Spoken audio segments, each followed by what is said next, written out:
Hello everyone, ಇದೊಂದು night cooking mini ಲಾಗು. ಇವತ್ತು ಅಷ್ಟೊಂದೇನು ಸ್ಪೆಷಲಾಗಿ ಮಾಡೋದಕ್ಕೆ ಮನಸ್ಸಿರಲಿಲ್ಲ. ಸೊ ಹಾಗಾಗಿ ಪಲಾವ್ ಮತ್ತು ಪಕೋಡ ಮಾಡೋಣ ಅಂತ ಹೇಳಿ ಪಲಾವ್ಗೆ ಬೇಕಾಗಿರೋ ವೆಜಿಟೇಬಲ್ಸ್ನ ಕಟ್ ಮಾಡ್ತಾ ಇದ್ದೀನಿ. Potato, then onion, tomato, then beans, carrot, ಶುಂಠಿ, ಬೆಳ್ಳುಳ್ಳಿ, ದೆನ್ ಕೊತ್ತಂಬರಿ ಸೊಪ್ಪನ್ನೆಲ್ಲ ಕಟ್ ಮಾಡಿ ಇಟ್ಕೊತಾ ಇದ್ದೀನಿ.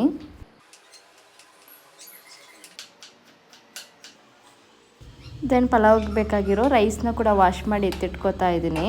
ದೆನ್ ಒಂದು ಕುಕ್ಕರಿಗೆ ಆಯಿಲ್ ಆ್ಯಡ್ ಮಾಡಿಕೊಂಡು ಅದಕ್ಕೆ ಸಾಸಿವೆ, ಬೆಳ್ಳುಳ್ಳಿ, ದೆನ್ ಚಕ್ಕೆ, ಲವಂಗ ಇವುಗಳನ್ನೆಲ್ಲ ಆ್ಯಡ್ ಮಾಡಿಕೊಂಡು ನೆಕ್ಸ್ಟು ಶುಂಠಿ, then onion, tomato, salt, then ಅದಕ್ಕೆ ಅರಿಶಿನೆಲ್ಲ ಸೇರಿಸ್ಕೊಂಡು ಅದನ್ನ ಫ್ರೈ ಮಾಡ್ಕೊತಾ ಇದ್ದೀನಿ.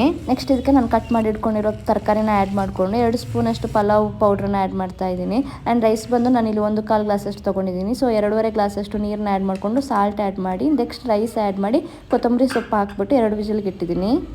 ಪಕೋಡ ಬಂದು ನಾನು ಕ್ಯಾಬೇಜ್ ಪಕೋಡ ಮಾಡ್ತಾಯಿದ್ದೀನಿ. ಇಲ್ಲಿಗೆ ನಾನು ಆ ಕ್ಯಾಬೇಜ್ನ ಕಟ್ ಮಾಡಿಕೊಂಡು ಅದಕ್ಕೆ ಒಂದು ಸ್ವಲ್ಪ ಆನಿಯನ್ ಕೂಡ ಕಟ್ ಮಾಡಿ ಆ್ಯಡ್ ಮಾಡಿಕೊಂಡೆ. ನೆಕ್ಸ್ಟ್ ಅದಕ್ಕೆ ಕೊತ್ತಂಬರಿ ಸೊಪ್ಪು, ಜೀರಿಗೆ, ದೆನ್ ಕೊತ್ತಂಬರಿ ಪೌಡ್ರು, ದೆನ್ ಚಿಲ್ಲಿ ಪೌಡರು, ಕಡಲೆ ಹುಡಿ ಆ್ಯಂಡ್ 1 ಸ್ಪೂನಷ್ಟು ಅಕ್ಕಿ ಹುಡಿ ಇದಿಷ್ಟನ್ನ ಆ್ಯಡ್ ಮಾಡಿಕೊಂಡು ಒಂದು ಸ್ವಲ್ಪ ನೀರು ಸೇರಿಸ್ಕೊಂಡು ಚೆನ್ನಾಗಿ ಮಿಕ್ಸ್ ಮಾಡಿದ್ದೀನಿ.